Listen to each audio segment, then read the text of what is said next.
Bonjour à tous. Dans cette vidéo, je vous propose quelques méthodes pour écrire un programme en Python qui calcule le PGCD de deux entiers naturels. La première méthode se base sur le suivant. Alors, supposons qu'on veut déterminer le PGCD de 12 et 18. Alors, quel est le plus petit parmi ces deux entiers? C'est le 12. Alors, quels sont les entiers inférieurs ou égaux à 12 et strictement positifs? Ce sont ces entiers-là. Alors, comment on va faire? Le 1, est-ce que c'est un diviseur commun de 12 et 18? Oui. Donc, pour le moment, le plus grand commun diviseur que j'ai rencontré, c'est 1. Alors, j'avance. Le 2, est-ce que c'est un diviseur commun de 12 et 18? Oui. Donc, le plus grand commun diviseur que j'ai rencontré jusqu'à maintenant, c'est 2. Ce n'est plus 1. J'avance. Le 3, est-ce que c'est un diviseur commun? Oui. Donc, je peux créer une variable PGCD. Et à chaque fois, si je rencontre un entier qui divise ces deux-là, j'affecte cette valeur à ma variable PGCD. J'avance encore. Le 4. Le 4 divise le 12, mais ne divise pas 18. J'avance. Le 5 ne divise aucun des deux nombres. Le 6, il divise le 12 et le 18. Donc, j'affecte la valeur 6 à ma variable PGCD.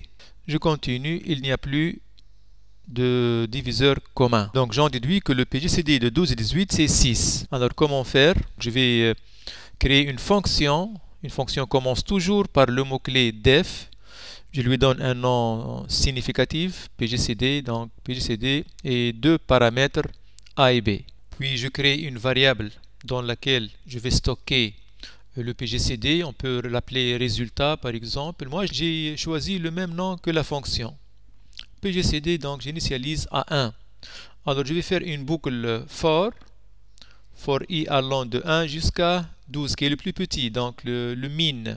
On a une fonction dans Python qui s'appelle min. Donc for i in range 1, jusqu'à quoi? Jusqu'à le 12 qui est le plus petit, donc min AB. Mais si je mets min AB, comme vous le savez, Python s'arrête à l'entier qui le précède. Donc je dois écrire min AB plus 1.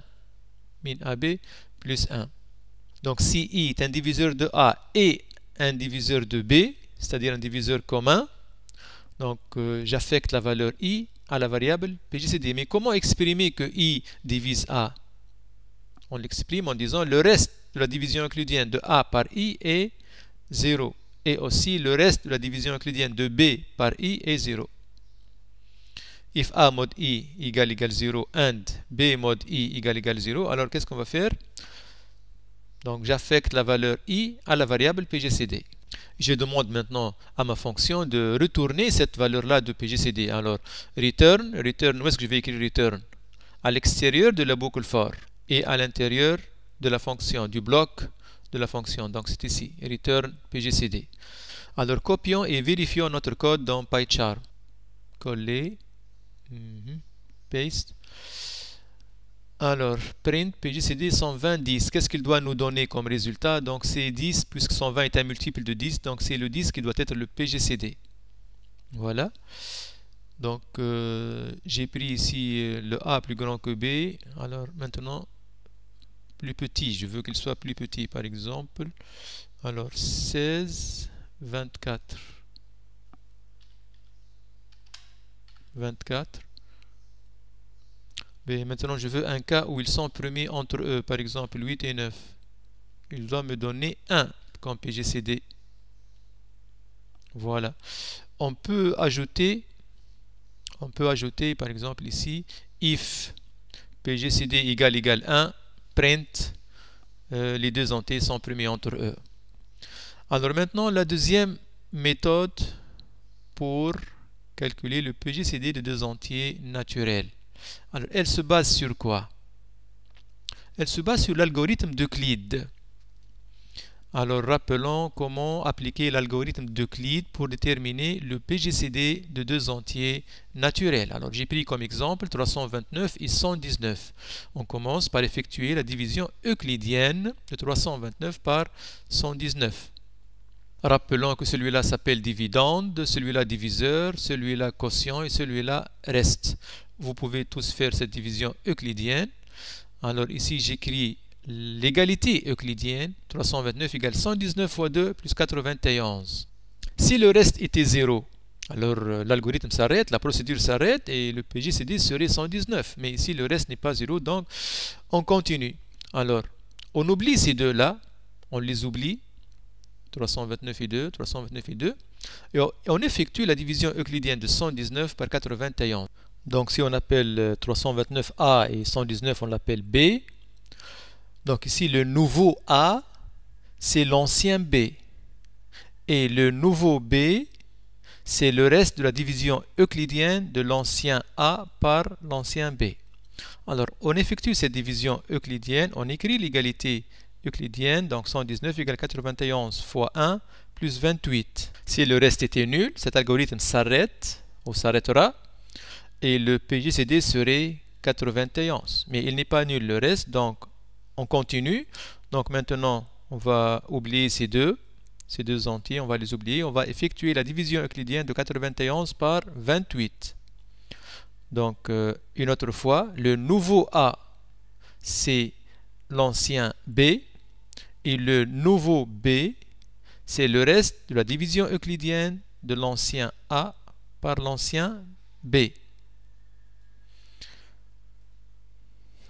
On oublie ces deux-là, on effectue la division de 28 par 7. 28 par 7. 4 fois 7 égale 28. Alors maintenant, le reste est 0. Donc le PJCD, c'est le dernier reste non nul, c'est-à-dire 7, c'est-à-dire le dernier diviseur ou le dernier B. Donc remarquez que tant que le reste n'est pas nul, on remplace le A par le B et on remplace le B par le reste de la division euclidienne de A par B.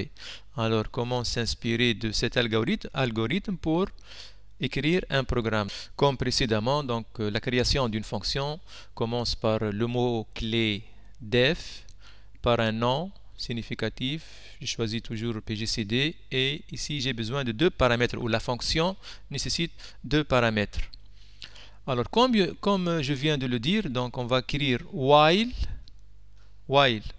A, le reste de la division de A par B est non nul, donc while le reste, donc A mod B, A pourcentage B, n'est pas 0. Donc, point d'exclamation égale 0. Qu'est-ce qu'on va faire? Et les deux points, n'oubliez pas les deux points ici. Bon, ici, suivez-moi parce que je vais faire une erreur exprès. Donc, le A, le nouveau A, c'est l'ancien B. Et le nouveau B, c'est le reste. Voilà. Ici, il y a une erreur. Ça paraît correct, mais il y a une erreur. Ici, remarquez bien que B, c'est le reste, c'est vrai, le 28, c'est le reste de la division euclidienne de A par B, mais ici, le A, je l'ai changé. La valeur de A, la variable A, ne contient plus l'ancien A, mais elle contient le B. C'est pour ça que j'ai besoin d'une troisième variable X dans laquelle je stocke la valeur de A. Je la mets ici. Alors, voilà, je stocke la valeur de A dans une variable X. Et ici, ce n'est plus A, c'est X. Maintenant, c'est correct. Et quand est-ce que la boucle while s'arrête de fonctionner? Lorsqu'on arrive à un reste qui est égal à 0. Donc, à ce moment-là, je lui demande de return B. Où est-ce que je mets return? Ce n'est pas à l'intérieur de la boucle while. À l'extérieur de while et à l'intérieur donc du bloc de la fonction PJCD. Donc, c'est ici. Return. Return quoi? Return B. Alors, ces trois lignes, cette ligne, cette ligne, cette ligne, je peux les remplacer par une seule ligne. Donc, def, while, c'est le même. Alors, ici, suivez bien, qu'est-ce qu'on va faire? Donc, le A, c'est le B. Et le B, c'est le reste. On va faire la chose suivante. Donc, A et B vont changer. A virgule B égale. Ce A-là devient B. Et ce B-là devient A mod B. Voilà. Remarquez. Donc, regardez bien, ces trois lignes sont transformées en une seule ligne. Et puis, return B, copiant et vérifiant dans PyCharm. Copier.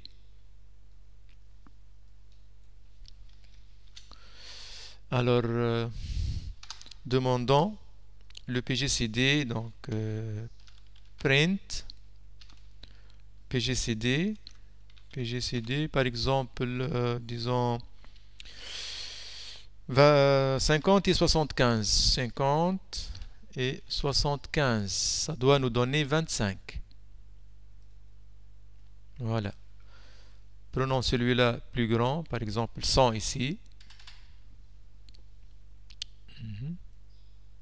25. Une autre fois, deux nombres premiers entre eux, 100 et 101. Voilà, ça fonctionne correctement. Alors maintenant, une autre variante. C'est une fonction récursive cette fois. On va terminer par une fonction récursive et qui se base toujours sur l'algorithme d'Euclide. Donc le PGCD ici de 329 et 119, c'est lui-même le PGCD de 119, 91. C'est-à-dire le PGCD de A, B égale PGCD de B et A mod B. C'est ça ce que je vais écrire. Donc, def comme d'habitude, def PGCD AB. Rappelons qu'une fonction récursive doit avoir un critère d'arrêt ou une condition d'arrêt. C'est quoi cette condition ici? C'est lorsque le reste devient nul. Donc, si le reste est nul, donc le PGCD, ça sera B. Je lui dis donc return B dans ce cas-là. Si ce n'est pas le cas, alors donnez-moi le PGCD de B et A mod B. Prenons un exemple pour voir comment ça marche. Alors, par exemple, je veux PGCD de 12, 18. Alors, est-ce que le premier c'est 12. Est-ce que le reste de la division euclidienne de 12 par 18 est égal à 0? Non. C'est combien le reste ici? C'est 12. Je divise 12 par 18, quotient 0, et le reste c'est 12. Donc, je passe à cette ligne-là. PGCD de B A mod B, c'est-à-dire PGCD de 18, et du reste, on a dit que c'est 12. Donc, ça devient PGCD de 18, 12. Alors, est-ce que le reste est nul? Non, c'est pas nul. Donc, return PGCD de quoi? B A mod B, donc 12, et le reste de la division de 18 par 12, 6. 12, 6.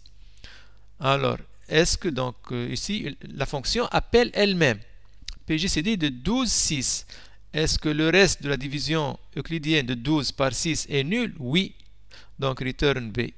Return 6. Donc, ici, le PGCD, c'est 6. Donc, copions, vérifions dans PyCharm, demandons à ce programme d'afficher le PGCD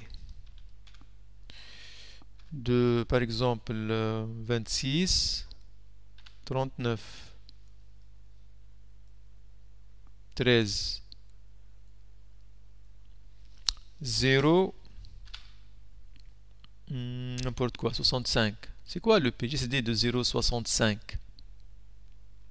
C'est 65. Mais si on lui demande le PGCD de 65 et 0, si je mets le 0 ici, donc il va afficher une erreur. Pourquoi? Parce qu'ici, tu lui demandes de tester if 8 mod 0. Donc, il va effectuer la division par 0. Donc, il va afficher un message d'erreur. Donc, 0 division error. Donc, on peut facilement ajouter une ligne si on veut que l'utilisateur lui-même saisit les deux entiers. On peut ajouter une ligne pour tester les valeurs entrées par l'utilisateur. Si on trouve les deux nuls, donc on lui demandera de choisir une autre fois deux entiers. Si un seul est nul, alors c'est l'autre qui est PGCD, donc c'est pas un problème, ça ne pose pas de problème. Je vous remercie pour votre attention et à une nouvelle vidéo, Inch'Allah.